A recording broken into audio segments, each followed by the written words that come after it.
What are the challenges of the NBA's putting you in a place to start the season that was a big part of last year's book? So what are the challenges about, that's going to come up and be part of the emotion, but you're trying to start anew with a new season tonight? Yeah. When the schedule came out, I think we all looked at this was one of the last places we played last year during the playoffs in Game 7. But as we've talked about, we really haven't talked about last year. This is a different team, different challenges, and so this journey will be different. And so we really hadn't talked about Game 7 or the playoff matchup with the Suns. Again, last year in Atlanta, we opened up on national television, and things didn't go well. But that didn't, make or break our season. It's just Game 1 of 82, and we'll see where we are. What are some of the ways that this team are different than last year's team? Well, you look at the ball handler, Brunson in New York now, someone that sets the table, can play with Luka, can also run the show. We're just bigger when you look at the lineups that we can put out there. And then also, we're a team that's going to shoot a lot of threes. And so we'll see if we can get to that number, but we got to make threes. We can't just live and die by that three. And so the ball has to touch the paint, and we'll see if we're capable of doing that tonight.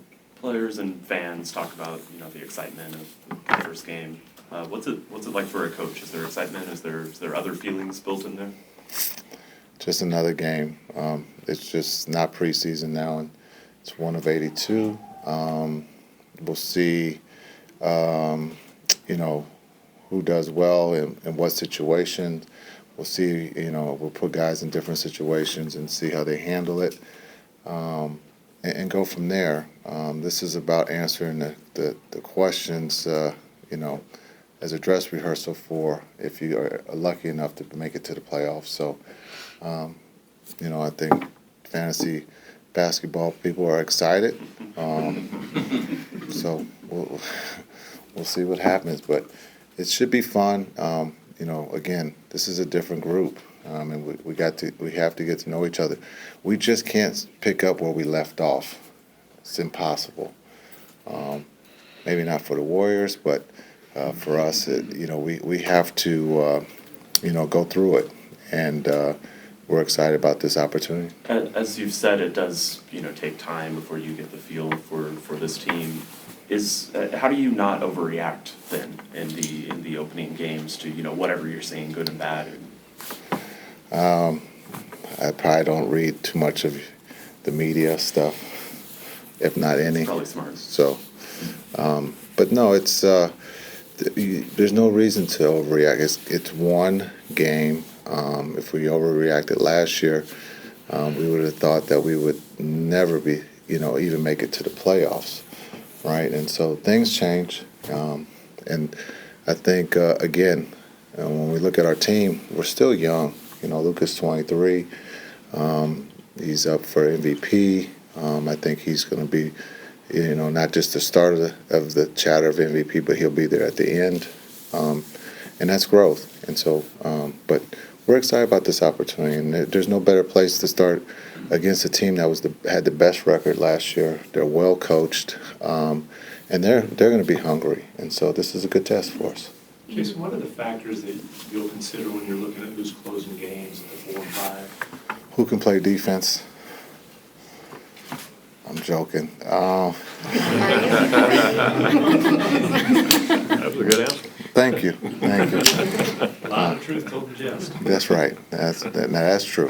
I think you look at we're gonna look at some different ones. We're not just gonna look at one lineup. Timmy could finish. Wood can finish. There could be opportunity for JaVale to finish, and so we'll see. We could finish with Campazzo. It's just a matter of being able to answer that question. Can we get all those different combinations out there, and then do we feel comfortable what we see at some point so that we can go with the combination that we feel is best to put ourselves in a position to win. Does Campazzo remind you a little bit of JJ, the way he played back in the day? Yeah.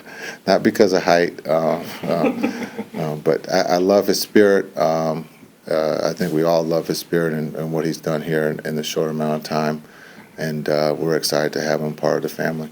With the short amount of time under his belt with you, is he a possibility for being active and available and in the mix tonight? Nah, he'll be in street clothes tonight, and as we go forward, hopefully the next game he'll have that opportunity to put on the uniform. Coach, just looking back though at the series last year, that was a series you challenged Luka. He has to be better defensively, and then he improved throughout the series. How much has he grown on that side, looking at camp and as far as going into this year? Yeah, I really think he had an incredible camp from day one. I think his spirit, we talk about, we've talked a lot about, him smiling, his spirit last year and being in the right place. I think he looks great.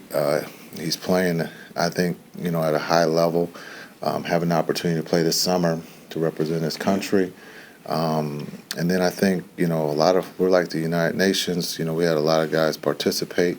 So, I think just the short preseason with the 3 games, I think will help us. And we'll see how that goes. But I really think he's in a great place right now. And I think he's ready for the challenge. The bigger the lights, the bigger game he delivers.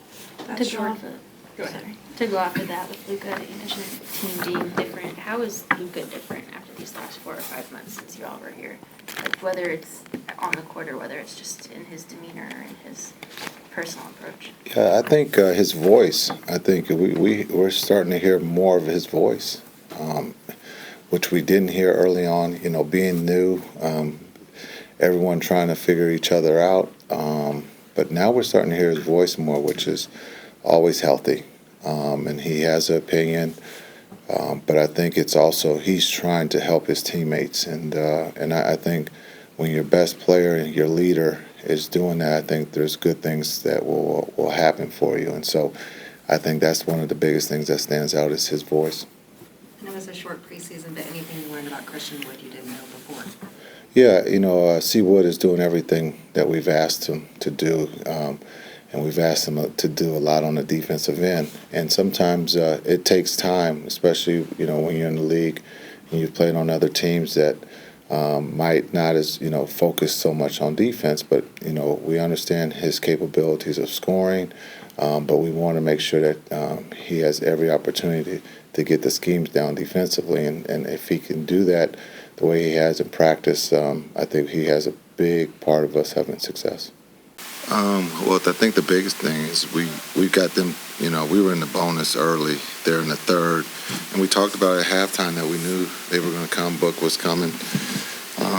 And they did. It's no different than how we played in the regular season last year in the sense of we play for 3.5 quarters and then we run out of steam. I just think, again, see what they're bailed us out by making some threes there.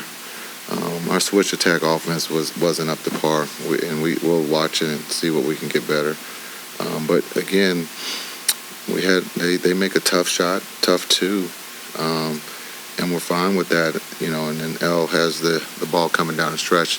We could have done a little bit better job of giving him space. Yeah, that put us in a bind. Put a little bit more, stress on LD to have to run the offense without having that second ball handler out there. So, but we won't make that as an excuse. We got plenty of guys over there who can, carry the load. But with Spencer out, that just kind of, took us out of rhythm there. What was the thought process behind the minutes distribution for Maxey and for Christian Wood in the fourth? Yeah, we were going a little bit offense, defense, and just see how that was going to go. Wanted to see, understanding with Maxey out there defensively, and then also offensively being able to stretch, so we don't lose anything there. And then C. Wood offensively, we wanted to see how he handled it, and then defensively coming down the stretch, we wanted to see a couple minutes there from him.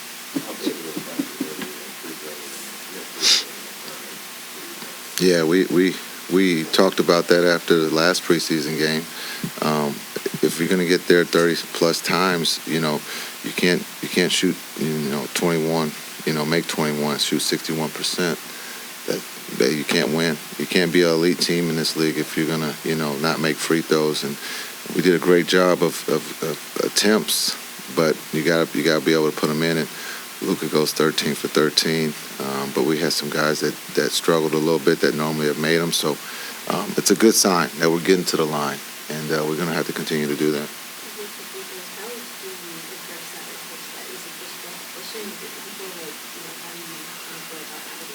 Yeah, I think you just have to practice them, you got to spend time, and we spend time on it.